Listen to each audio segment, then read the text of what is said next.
from the beginning.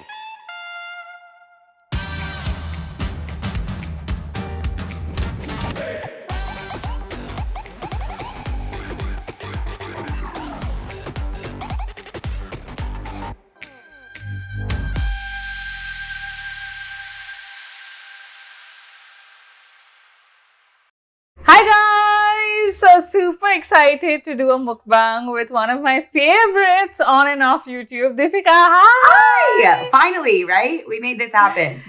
Finally, yeah. And I just feel like, we keep making plans to meet and it never happens. At least this way we're having a conversation via Zoom. If I nothing know. else. That's the good thing about Zoom. It's like you're around the world. You're literally having dinner. I'm having breakfast, but we're doing it. Yeah. We're in our jammies, you're having breakfast, I'm having dinner, and it's on. What have you got for breakfast? I've got some Singapore noodles, and I've got for dessert, I've got like mango sticky rice and stuff like that. So yeah, I'm just not making you jealous, but just sharing what I have. You are making me jealous. I am staying with my friend Radhi, who is vegan, and they don't like, they're very strict vegan, so they do not allow anything of non-vegan food sorts in their home. So I just ordered food, a breakfast. And this is the other thing is like, I'm not a big breakfast food person. Like I like lunch and dinners more. So I kind of just treated this as like, it kind of looks like a burger, but it's a breakfast sandwich in theory. And it has like an Impossible patty inside of it. And it's really heavy and big. You start eating and I will start quizzing you. Okay. Get messy. Oh, it's happening. Okay, so it's messy. I feel like we've seen you on YouTube, and like especially for me, like I don't know your life before YouTube, and I would love for people to know like the Deepica before all that started, and like growing up, what life was like, all of that. Yeah, so I grew up in Texas. Have you ever been to Texas? No, never. I've just been to New York and Vegas. Yep, that's fair. I grew up in Texas, and my parents were your very traditional Indian parents who wanted me to go be a doctor, lawyer. Who I love, by the way. They are my favorites. They're really the best. I never appreciated them growing up, but now I'm like, it's very rare to have parents who are that supportive, and I don't take it for granted ever. They're awesome. But yeah, my parents, just, it's not, I get it more now than I did when I was a kid, but like, it's not that they didn't want to be supportive. It's just that that's all they knew. They came here from India with the hope and dream that they could provide a better life for their kids. And in their mind, the definition of a better life means providing opportunity for their children. And for them, that meant education and becoming a doctor, because doctor meant respect in America. And so that's what they wanted me to do. And I told them at a very young age, when I was 16, that I wanted to create my own beauty brand. And so you knew then? Wow. Yeah, I did. I remember I was going down the makeup aisles and seeing a ton of people who didn't look like me, who didn't look like you. And like, it just felt ridiculous. And I knew I wanted to do this. I didn't know what path I would take to get here, but definitely not the YouTube path. But, yeah, I told him, and my dad kind of like laughed. He was like, oh, okay, go study, whatever. But then everything I did since then was to get me to where I am now. It's pretty crazy. And what about like school and college and things like that? Was it like a typical American life, or you feel like it was a mix, since, you obviously your parents had the Indian background? Yeah. Because I know you're quite into like a lot of like, like Bollywood and Indian food, and like. It wasn't always like that, for sure.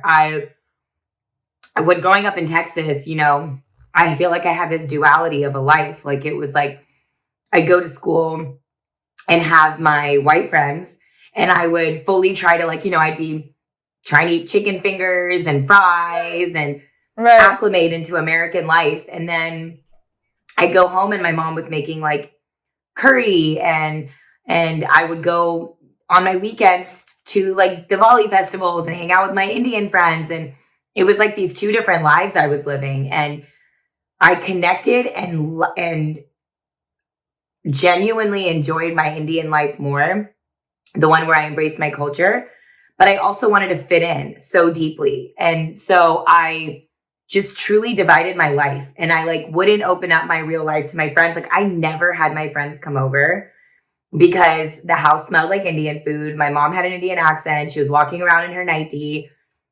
And I remember one time I had a friend come over because she was like, why are we always going to my house? Why can't we go to your house? Like for once.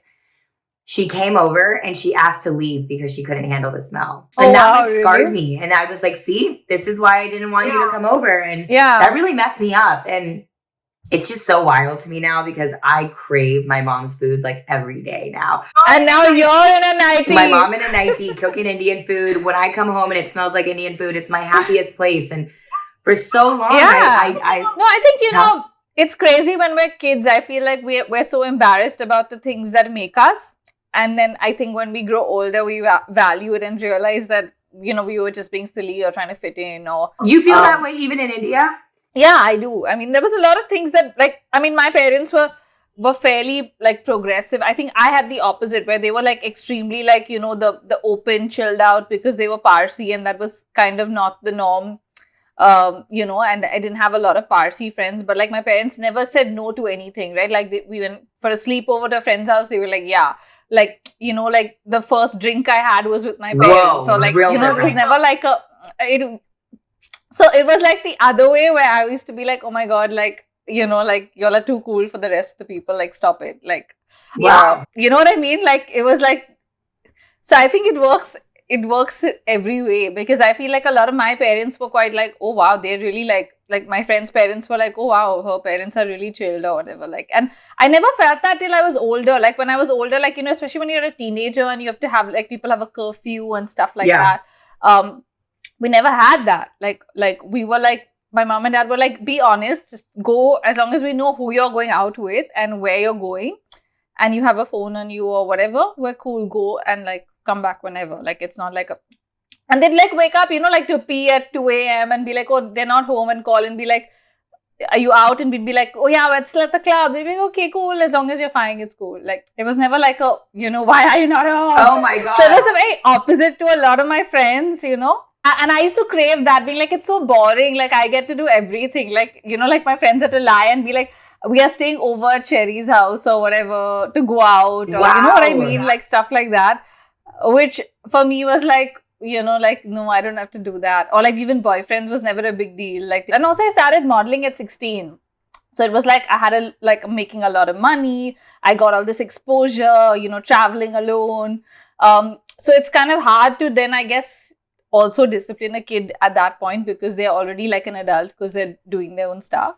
So I feel like I had the opposite, but I agree with you there because we're all like trying to fit in somewhere, like, to do whatever to like, I think find that common ground. I think that's the commonality in the stories. It's like very different upbringing, but still that feeling of wanting to belong. And I definitely felt that at a very deep rooted state. I changed this black hair to blonde. I got blue contacts and I would try to fit in. I would do all the things the cool kids were doing, sneak out of my house and go meet up boys and my parents, they wanted me to be able to fit in, they wanted me to be able to like feel like I didn't not belong at school. And so they did their best that they could, but boys was not a thing. I was not, oh heck no. Like, no boys for me. But I definitely. And then now it's the opposite, right? That. Like now they're like, where's the boy? Literally now it's like, go on dates. I was dating this guy. We broke up, but like I was dating this guy and they were so excited. Not because they were like, get married. Honestly, I'm grateful again in that way. They don't push me to get married because I think their bigger fear is divorce. And so they'd rather me take my time and like meet the right person. And so that's actually a good part of it is that like I think like they just want me to start dating because I've just been working the last decade of my life and I haven't focused on my personal life at all. I think for me, high school was really, really tough because I did a lot of things that wasn't truly who I was just to fit in. And then I go to college and I always knew I was meant to do something great. I wanted to create a path that wasn't created for me and like be able to show other brown girls, truly, like specifically Indian women at that time, that they could do it too. And I knew I was capable. I always think about my capability. I knew at a very young age that I had these hustle, skill, and capability to make it happen for myself. And so I went into college, marketing major, stayed in Texas. I always dreamt of New York City. That was the dream of the dream, New York, New York. And I did a case competition for L'Oreal because my thought process was I was going to be a brand manager for L'Oreal, like the corporate office where they own a ton of brands. Right. You know this, but in case somebody watching. By the way, I just have to call this out because people are going to see it and they're going to like zoom in. My nails are not done. I'm just going to say it. I had to say it. I know, beauty influencer without her nails done. It's a global pandemic. We do what we can. So it's all good. It's all good. I just know there's always that one person on YouTube who says something. But yeah, my dream was go be a brand manager for L'Oreal, go to Harvard Business School, make my parents happy. They can go have bragging rights to their friends. And then I can tell them, like, if I went to Harvard, then I was clearly smart in their mind. So I could go start my own dream beauty brand. Right. So I interned at L'Oreal in college. I worked my butt off. I won a case competition in college. Like in my free time, I was definitely partying my ass off, but it was like work hard, party hard. I did this case competition and it was so fun. It was like my first opportunity where I got to see what it would be like to be a brand manager for L'Oreal. I won that case competition. I got an internship with them, but they didn't give me a full-time offer after that internship. But what that internship taught me was how much I love New York City. Like, I love New York City. It was just like the small Texas girl in me felt like she was living out her big city dreams. And I knew I had to be there. Like, I knew I needed to get back to New York. So I didn't get that internship, but I found my way back after college to New York City working for a beauty startup company, which was an incredible experience. And while I was there was when I started my YouTube channel. Why did you start YouTube? Like, was it like you thought it would support, the brand, or was it just something that you started on a whim? When I was working at Birchbox, the whole rise of influencers had started. And like I said, it was a startup. So you can work on any part of the business that you show interest in. It means you have to do it in your off hours, but I was a hustler. And so I was like, I wanted to learn as much as I could at this company. So I asked to work on the influencer program. I was working on this program and I was mind blown. First of all, I was mind blown by the business. This is the new wave of marketing. This is the new billboard. This is the new magazine ad. These people who are in the middle of America in like Nebraska and Minnesota are making really good money sharing tips online. And I was like, I can do this.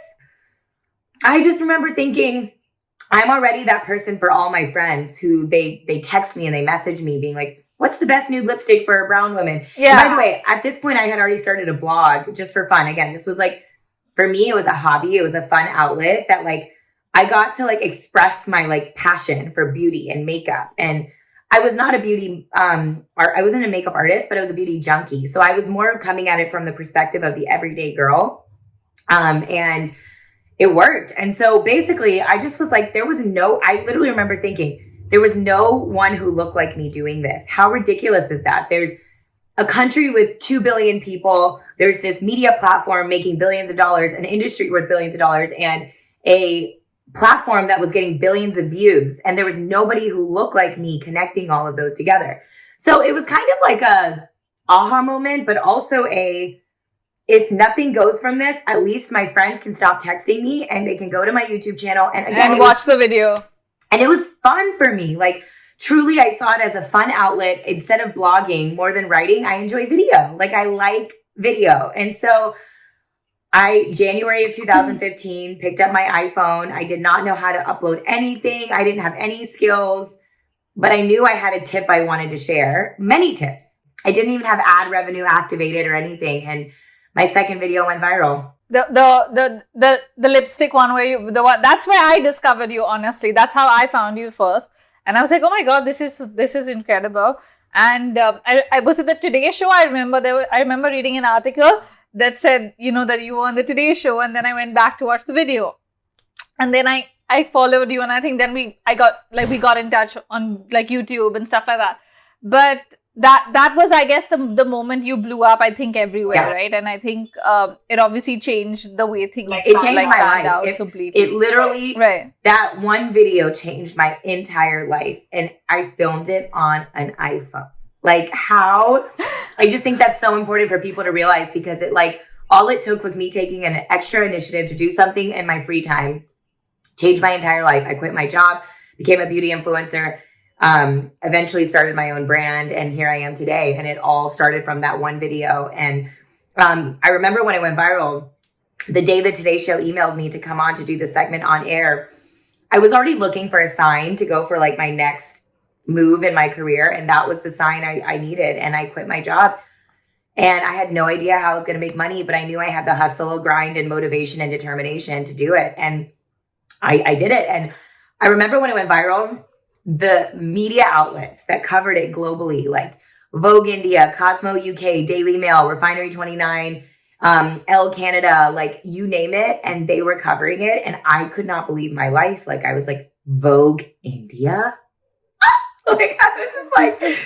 It was like this hack that like nobody had ever heard of, you know, like, as in, honestly, like, it was so, I think it was so bizarre that nobody had ever spoken about it. So it was like this, it was so amazing for, I think, Indians everywhere to just be like, wow, this is like, you know, this is something so simple that I can do that can completely change my, you know, makeup game. Yeah. Which is why I think it was just so incredible. And I think it was amazing to see that that's kind of where I think Live Tinted was kind of started, right? Like, at that moment, I guess. And it's amazing how you knew all along. Like, I didn't know that you always wanted to do this. You know, I thought, okay, like, it was like the usual where, you know, you become a beauty influencer or a blogger, and then you move into like creating a line and stuff like that. I love that it's the other way around in your case, and you were like, this is what I want to do for life. And then, you know, kind of built on that. I only became a beauty influencer because I knew I was fuel the dream.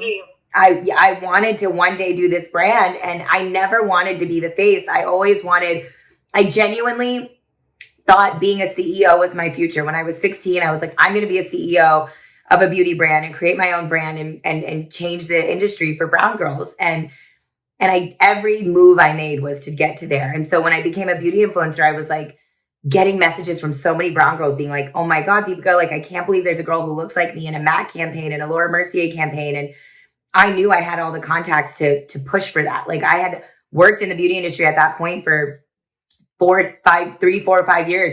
And I was like, I made every contact I could in New York City. So when I quit my job, I just reached out to all my contacts and I was like, I'm a beauty influencer now. And by the way, you need a brown girl.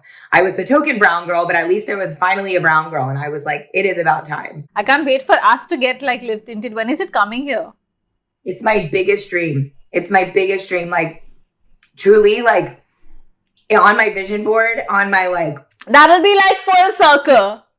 It is so full circle. Like, truly, when we do launch there, we have to do another video. But I truly can't tell you how many conversations I have on a daily basis to make that happen. The thing is, I don't want to half-ass it. Like, when I do it, like, it needs to be, like, I still think India, first of all, there's so much Live Tinted has to do on our end to get ready for India, right? Like, the last few years have been me figuring out our operations, our capital, our fundraising, our marketing, our team, our product development pipeline. There's so much that goes into this. And I hear every message from people telling me to come to India, and it is truly eats me up inside, because that excites me more than the American market. Because for me, this brand truly is a vehicle to try to change the archaic ideas of colorism. And I think like that is what I'm able to do with this brand in my heart and soul. I feel like in the beauty industry, it is so deep rooted. And I know I can't fully do everything, but if I can do that with this brand as much as I can, that is the purpose of Live Tinted. I feel it in my core. And I feel like India, that is the country that I feel like we can do the most work in. But I want to do it right. It is a completely different market. You guys have a completely different audience base that I want to make sure we cater to in the right way. It is going to happen. My goal is in the next, I say in the next year, but absolutely in the next 2 years. So can't wait. But I've seen that you're barely eating your breakfast sandwich. So I'm going to give you a chance to eat. You can ask me a question. Still, go ahead, finish the No, but rest yeah, of I it would and like you to can take a ask breath, me a and I would love question. to ask you. My question to you would, I want to hear from your perspective as somebody who is, you were a model at 16, your skin tone, kind of, I mean, and truthfully, like, you have the standard of beauty that people, my whole life, I strive to have. Like, your skin tone was what I dreamt of having. I stood away from the sun to have. Like, I wish I had your skin tone. I'm curious because I think everybody has their own beauty journey and their own insecurities. Growing up, what was your insecurities and when it came to your beauty standards? That I think it would be really interesting for people to hear, because sometimes you see somebody with fair skin and you see privilege. And I'm just curious because we Right. all have our own stories. Well, I mean, I think on my end, I was always made fun of for being really white, like tube light white. So, like, we used to, like, my sisters used to make fun of me and be like, go sit in the sun and please get some sun. I have this pale complexion that's not even like there's zero warmth, and I love warmth. So, I'm like, always like, okay, like, how do I get, and I never tan, I burn. So, it's like, I go, even if I go to, like, on a beach holiday, I come back completely burned, skin peeling, looking like a lobster. And in no way does it stick. So for me, that was always the other extreme, where I was like, I don't like this extreme, like this chalky paleness that I have. Like, I would love some warmth. So I think that was one angle, but I feel like being a model, when I was modeling, of course, at that point, everybody wanted someone who looked like me as a model, because there was not this whole real angle that we have today, unfortunately. And people weren't as vocal about seeing, different people on television or, otherwise. It was just like, okay, you're thin, you're tall, you're this, like, this is it. And, you become a model. So I think at that age, when I started modeling, I didn't really realize how, the industry was not diverse or any of that. Because at 16, you're not really thinking that. And you're just like, oh yeah, I'm working, I'm gonna, like, get on with my life and just work. But then as I grew older, when I got into content creation, is when I was like, wow, like, it's very different across the board. And also the industry had changed over the 10 years that I was in it. Like, I modeled for literally 10 years and then got into, like, content creation. And then things kind of changed, and it wasn't just this, like, today when I think of some of the casting like the messages we used to get, I'm like, my God, this would have been so racist today. Like, they used to literally send you a text, like, your text message from a casting agent was, looking for girl, thin, fair, this is, and like, it was just like, and in India, especially when you go into even a casting, like, there are a bunch of people sitting, everybody's waiting together, and the person auditioning is auditioning while everybody is staring at your face like this. So anyways, you're so intimidated because you're like, I have to perform in front of, like, this whole audience. And then what a lot of times I saw, which was really embarrassing, was that a person walks in after getting this, whoever sent them in for the casting, and the casting person will be like, no, you don't fit the look, please leave. And I mean, it was just like, today when I think about it, I'm like, wow, that it, at that point, you just think it's a job. I know I don't fit the brief or whatever, but, like, as you're older, you realize how toxic it is and how toxic it was. But, like, people asked me to get a nose job. People asked me to get a boob job.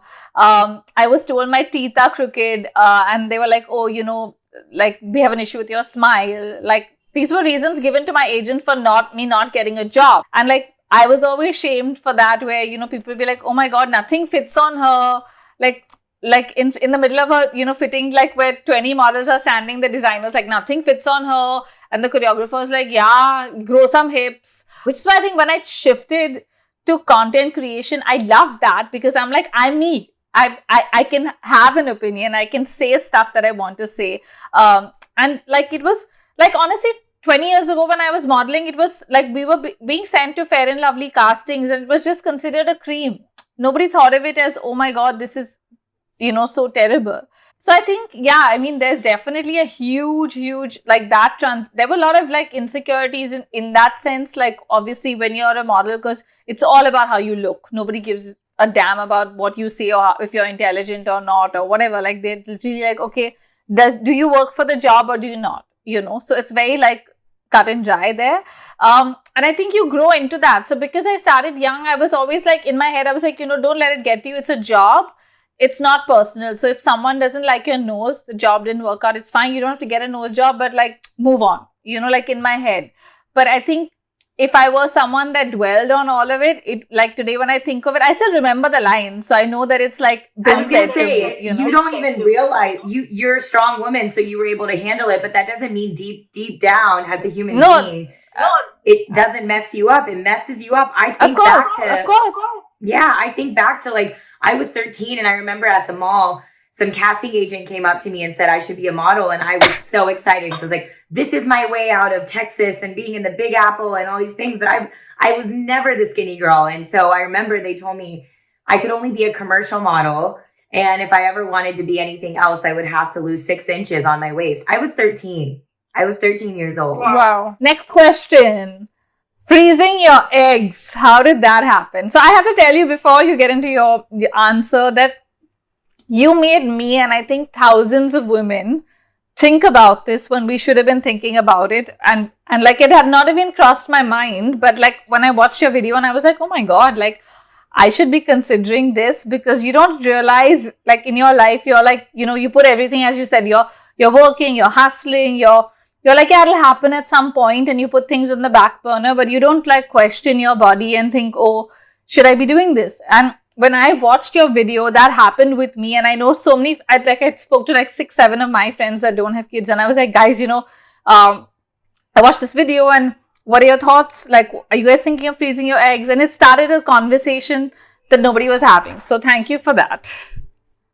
I think that's all I wanted. At least have the conversation, know it's an option, and whether it's for you or not is totally a personal call. But I think what really made me want to publicly talk about it was because I genuinely feel as though like the fact that like my mom had so many questions and stuff, it just shows that like that generation just doesn't know. And I didn't know. And what I did know though was that I do one day want to have a family. And I was nowhere close to it. Like I hadn't gone on a date in years. And I was completely emotionally shut down to the idea of a relationship. But I knew that my dream, like after all this is said and done, or maybe even while it's happening, I don't even know. I want a family so badly. I want a kid one day, but not anytime soon. I'm not there yet. I have so much, like when I have a kid, I want to be able to give it my all, and I'm just not there. And, so basically, I think the biggest advice I can give anyone who, when you hit 30, all of a sudden you're on a time clock and all the aunties are on you and all these things, is that just go to the doctor to find out your options. And of course, it is a privilege because it costs a certain amount of money to do it. But I knew that I could. And so for me, it was one of those things that was like, I never wanted to look back and say I sacrificed personal family happiness for professional happiness. And I know myself, I'm not stopping anytime soon on the professional side. So just having it as an insurance policy, because you never know, I might never have to touch them. Yeah. But I think if you just go to the doctor, you might find out at 30 years old. I don't mean to scare anybody, but I have plenty of people I know who went at 30 and found out that they are not very fertile, and they do need to take action sooner rather than later if they choose to carry their own baby. I also want to normalize the idea of getting, adopting or having a surrogate and things like that. Like, I think just know your options and know that like you're not less of a woman or less of a wife if you do choose to go a non-traditional path, which needs to be seen as more normal. And does that, like, do you feel like a weight has been lifted off your shoulders now that you've done it? Like that's there? Well, I'll tell you something for if and when I want it. I'll tell you something that I haven't ever shared. When I was going through egg freezing, I was actually dating somebody, and it wasn't public because he was a very, very private person. And I remember so badly, like, even when I was vlogging it, he was on the camera behind me, like he was on FaceTime with me. Every single shot I took, he was there for me through the whole process. And I remember thinking, and we both thought, we were like, oh, why am I even doing this? We're going to have babies in a year or two. Like, whatever, we're obsessed, like, whatever. We broke up a few months ago. And I just remember thinking like, wow, thank God. Like, thank God. You never know where life is going to take you, ever. I was convinced he was my husband, and a few months later, here we are. Biggest weight lift off my shoulders, because now I'm like, I'm not ready to date again. That kind of broke me a little bit, and I'm like, you know what? There's so much going on professionally. I want to get back onto my health grind and just focus on me. And now I don't feel pressure because I know I have options. Which is why I felt like this was such an eye-opener for someone even like me, because I had never thought of it like at all. It was not something that crossed my mind, and I'm still someone who goes for my annual checks and all of those things, even like I'm not even someone who doesn't do that. But like I'm saying, it still didn't occur to me to think that maybe I should be doing this if if I'm not going to have a kid in the next couple of years. Or the more you know, the better. That's period what it is. And I just think that we were never taught that as kids, as Indian kids. Like we just were never taught that. And so I don't know. I guess I just feel like my purpose in this space is just to normalize things that weren't normalized for me. And something so personal, right? It's not like talking about a product, or it's not, as you said, there's no gain. And it's something you're personally doing because you really want to do this, and it's difficult. So I think, thank you for doing that. At least thank you from me, because it opened my eyes. Now, moving on to dessert. What have you got, Deepica? So this is from this place called Veggie Grill here in LA. They have this amazing like chocolate pudding. Oh, that looks good. It's really good. I'm obsessed. So you have your chocolate pudding. I'm having my mango and sticky rice. Yum. Amazing. Can I ask you a question? Sure. I want to know a little bit more. Again, maybe this is just me doing market research, but I'm very curious. How much you think the landscape of Bollywood influences India, and if you think there's been progress in, like, the same way you were saying about modeling, if you feel like in the casting of like Bollywood, it's evolving, because I still don't see actresses from the movies I watched that look any different. They're all the stereotypical, beautiful, right. Yeah.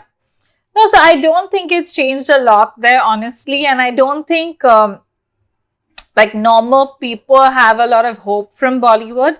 Like they just assume that's a different world, like a lot of times. So like I think even with content creation now, everybody's an influencer, right? Like you have Bollywood celebrities that are also influencers on Instagram, as well as actors, and all of that. So I think the standards are different for them or someone like you and me, where we are meant to be authentic. And they can be sellouts. It's okay. Like, it's like understood that, you know what I mean? Like, it's like, oh, they're doing it as an ad. Like, it's understood. Like, whereas if you did the same product the same way, you'd get called out and people would be like, why are you doing this? And I think it's just the newer, cooler, smaller, like hipper films possibly have more real people or great actors that, are not focusing just on looks. But I think your mainstream Bollywood is still very much in that same, space that it was like 10 years ago. I don't think it's drastically changed. Like, it's getting better though, but it's not like evolving at the same rate as I think the rest. I realize also on magazine covers in India, it's always a Bollywood. You see all Bollywood. Yeah, but and there's always a debate about it online. But if you I know, because my sister worked with a magazine for 10 years, right? So I know how it works. And I know whenever there's a debate, we sit and talk about it like personally, and and she's like, but what people don't get is it the proof is in the numbers. When we have a supermodel, we sell like these many issues. When we have Bollywood star, we sell like these many issues. So it's not like we're doing it because we just want to keep doing this. It's a business for everybody at the end of the day, right? And everybody has to sell. So it's like, even with fashion weeks, it's the same conversation of should Bollywood celebrities be showstoppers or should the models be, showstoppers? But designers are like the kind of exposure we get when we have a Bollywood celebrity. Every newspaper will put the picture, like our garment is everywhere. Why would I not take that avenue if I have the option, right? So it's like a very difficult space, because it's like I think in India, people love cricket and love Bollywood, and that doesn't change. But yeah.